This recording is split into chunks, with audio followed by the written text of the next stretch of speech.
ये दर हकीकत अल्लाह की बहुत बड़ी निशानी है कि ये अल्लाह का कलाम है। हजरत गिरामी कदर, जब हजरत अल्लामा दुनिया से चले गए, मैं उस वक्त हाफिज नहीं था, मैट्रिक का तालिब इल्म था, नाजरा कुरान तो पढ़ चुका था लेकिन हाफिज नहीं था। एफएससी के अंदर मैंने प्री इंजीनियरिंग के पेपर दिए। मेरी वालदा ने कहा, बेटे मेरा दिल करता है, मेरी एक तमन्ना है। मैंने कहा, माँ जी आपकी क्या तमन्ना है? मैं आपके आंसुओं को पूछना और हजरत शहीद मिल्लत के बाद आपकी एक बेवा माँ की हैसियत से आपकी खिदमत करना मेरे लिए बाइस एजाज है। मेरी माँ ने कहा, बेटे मैं अपनी खिदमत को नहीं चाहती, मैं अपनी खिदमत गुजारी को नहीं चाहती, मेरी एक ही तमन्ना है, तुम कुरान मजीद को हिफ्ज कर लो। मैंने कहा, माँ जी ये जो 17-18 बरस की उम्र के अंदर कुरान क्यों कर हिफ्ज किया जाएगा? मेरी माँ ने मुझे ये बात कही, बेटे तुम कोशिश करो, मेरी दुआएं तुम्हारे साथ होंगी। हजरत गिरामी कदर, मैंने एफएससी के पेपर दिए, नतीजा नहीं आया। चंद महीनों के अंदर 18 पारों को मैंने याद कर लिया। फर्स्ट ईयर इंजीनियरिंग की छुट्टियां आई, मैंने 6 पारों को मजीद याद कर लिया। सेकंड ईयर इंजीनियरिंग की छुट्टियां आई, मैंने फिर कुरान के 6 पारों को याद कर लिया। हजरत गिरामी कदर, मैं अपने आप को बहुत बाकमाल हाफिज नहीं समझता, मैं तो मामूली सा हिफ्ज का तालिब इल्म हूं, लेकिन अल्हम्दुलिल्लाह कुरान मजीद की आयत की बात नहीं, उसके तर्जमे की बात कर लें। उर्दू जुबान के अंदर तर्जमा पढ़ें, अंग्रेजी जुबान में तर्जमा पढ़ें, मैं आपको बतला दूंगा आपने किस मुकाम से पढ़ा है, आपने किस मुकाम से इस चीज का जिक्र किया है। हजरत गिरामी कदर, सैकड़ों मर्तबा कुरान मजीद को पढ़ने के बावजूद जो है इसकी तशनगी दूर नहीं होती, इसकी मोहब्बत दूर नहीं होती, इसके साथ जो वालिहाना वबस्तगी है वो दूर नहीं होती। ऐसे आलम में कई मर्तबा माँ जी उसके बाद इंजीनियरिंग नशी ही के अंदर दुनिया से रुखसत हो गई। हजरत गिरामी कदर, आज मैं इस बात पे गौर करता हूँ, मेरी माँ ने मेरे पे बड़ी शफकतें की हैं, मुझसे बड़ा प्यार किया है, मुझे कपड़े दिए हैं, मुझे खाना दिया है, मुझे बचपन के अंदर मेरी गजा का ख्याल किया है, स्कूल जाते हुए मेरे नाश्ते का एहतमाम किया है। लेकिन है मेरी माँ, तूने जो एहसान कलामुल्लाह के हिफ्ज के जरिए मेरे पे किया है, सच्ची बात यह है आपका कोई एहसान भी इस एहसान का मुकाबला नहीं कर सकता। हजरत गिरामी कदर, कुरान मजीद जो है वो जिंदा किताब है, जिंदा इंसानों के सीने के अंदर मौजूद है। और हजरत गिरामी कदर, इसके साथ साथ कुरान मजीद के अंदर एक और भी एजाज है। मैंने मुख्तलिफ जुबानों का मुताला किया, मुख्तलिफ जुबानों पे गौर किया।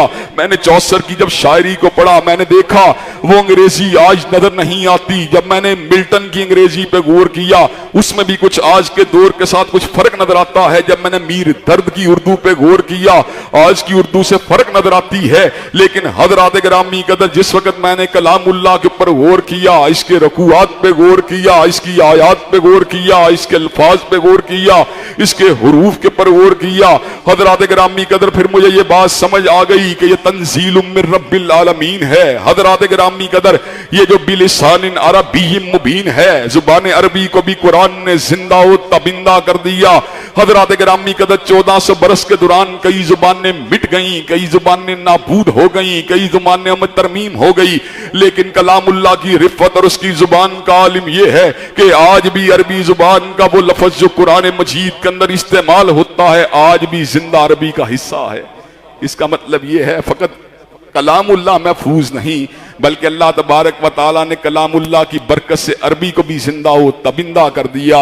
हजरत गिरामी कदर, जो मुनज़्ज़ल मिन अल्लाह किताब है, जिसके हकूक को, जिसके वाजिबात को मैं आप हजरात के सामने असल में रखना चाहता था, लेकिन वक़्त के इत्सार के पेश नजर फकत इशारे के ऊपर ही किफायत करूंगा। हजरत गिरामी कदर, इस किताब के हवाले से हमारी बहुत सी जिम्मेदारियां हैं, हम सब मुसलमान हैं, लेकिन सोचने की बात यह है क्या कभी हमने इन जिम्मेदारियों को अदा किया? हजरत गिरामी कदर, पहली जिम्मेदारी किताबुल्लाह के हवाले से हमारी यह है कि हमारा इसके ऊपर ईमान अनमिट होना चाहिए कि यह मुनज़्ज़ल मिन अल्लाह है।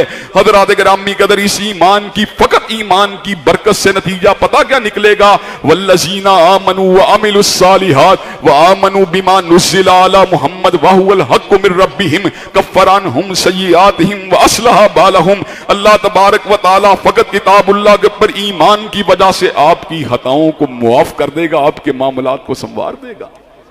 हजरत गिरामी कदर, ईमान के बाद, ईमान तो अल्हम्दुलिल्लाह हम सारों का है, लेकिन ईमान रखने के बाद जो दूसरा हक है उसको अदा करने वाले लोग थोड़े नजर आते हैं। दूसरा हक यह है इस किताब की तिलावत की जाए वो तो जो तू लिंग्विस्टिक्स का माहिर है, फोनेटिक्स का माहिर है, ग्रामर का माहिर है, वावल्स का माहिर है, हजरात गिरामी कदर दा और दी के फर्क को समझने वाला है, पास्ट पार्टिसिपल और पास्ट परफेक्ट के फर्क को वाजे कर देने वाला है। लेकिन तेरा आलिम ये है, तूने 50 बरस मोहम्मद अब्दुल्ला की हसीयत से गुजारे, तूने 50 बरस अब्दुल सलाम की हसीयत से गुजारे, तूने 50 बरस अब्दुल रज़्ज़ाक की हसीयत से गुजारे, 60 बरस तक तू बड़ी बड़ी मंडियों में चलता रहा, 65 बरस तक तू बड़े बड़े कारोबार करता रहा। लेकिन दुख की बात यह है, तूने पूरी जिंदगी के अंदर कुरान मजीद की मुकम्मल तिलावत नहीं की। तूने CSS के इम्तिहान के अंदर तो फर्स्ट पोजीशन को हासिल किया, लेकिन तूने कुरान मजीद की तिलावत करना गवारा नहीं किया। रमजान के महीने में अल्लाह ने तुझे तौफीक दी, और उन लोगों को जिनको तौफीक मिली वो लोग भी कम थे, तू फकत सुनता रहा। तरावी की नमाज के अंदर तूने कुरान को सुनने पे इक्तिफा किया, ये भी तेरी सादतमंदी थी। लेकिन कितने ही लोग थे जो तरावी को छोड़ के घरों में लेटे रहे, बिस्तरों में लेटे रहे। रमजान भी गुजर गया लेकिन तिलावत का वक्त नहीं आया। और हजरात गिरामी कदर कुरान मजीद इस कलील तादाद के अंदर तिलावत करने के बावजूद भी दुनिया के अंदर सबसे बड़ी तादाद के अंदर तिलावत करने वाले इसी किताब के लोग मौजूद हैं। लेकिन हजरात गिरामी कदर जो कोई रुक रुक के तिलावत करने वाला, कोई जरा तेजी के साथ तिलावत करने वाला, कोई फसाहत और बलागत के साथ जो तिलावत करने वाला, कोई मखारिज का एहसास करते हुए तिलावत करने वाला, कोई तजवीद के असूल और ज़वाबित को मद्देनजर रखते हुए तिलावत करने वाला। लेकिन हजरात गिरामी कदर तीसरे हक को अदा करने वाले लोग तिलावत करने वालों से भी थोड़े हैं। वो लोग जिन्होंने तीसरा हक अदा किया वो मजीद थोड़े हैं। तीसरा हक क्या है? तिलावत तू करता रहा, लेकिन क्या तूने कभी इस बात के ऊपर गौर किया तेरे लिए भेजा क्या गया है, तेरे लिए पैगाम क्या आया है? हजरात गिरामी कदर मैंने कुर्रा को सुना, मैंने हुफ़ाज़ कुरान को सुना, मैंने बड़े बड़े कुरान के माहिर देखे, ज़ेरों ज़बरों के ऊपर ज़ब्त को रखने वाले देखे, तजवीद के ऊपर अबूर को रखने वाले देखे, लेकिन कुरान के मफहूम को समझने वाले कम देखे। हजरात गिरामी कदर इसके तर्जमे के ऊपर गौर करने वाले लोग मजीद कम नजर आए। और जो इसके ऊपर गौर फिक्र करते हैं उनको इस बात का इल्म है कि अल्लाह ने इसको गौर फिक्र के लिए आसान बनाया है, समझने के लिए आसान बनाया है।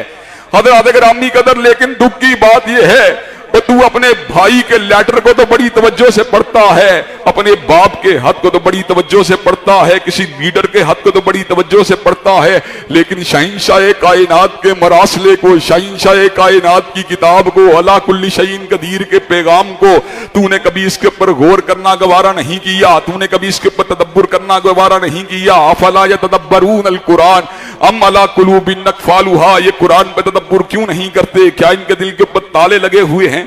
और हजरात गिरामी कदर गौर फिक्र और तदब्बुर करने वाले लोग जो हैं उनमें से भी अमल करने वाले लोग थोड़े हैं।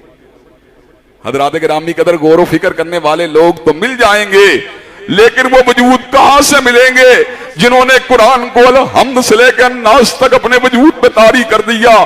घरों में जाके देखो, कईयों की बेटियां, कई कुरान मजीद के ऊपर गौर करने वालों की बेटियां दुपट्टों के बगैर हैं, चादरों के बगैर हैं। कई कुरान मजीद के ऊपर गौर करने वालों के बेटे दाढ़ी के बगैर हैं, नमाजों से दूर हैं। हज़रात गिरामी कदर अमल करने वाले लोग मजीद कम हैं, और अमल करने वाले लोगों के अंदर से जो उसका मजीद बड़ा हक ये है इसकी तबलीग की जाए, लोगों को समझाया जाए, लोगों को बतलाया जाए। अल्लाह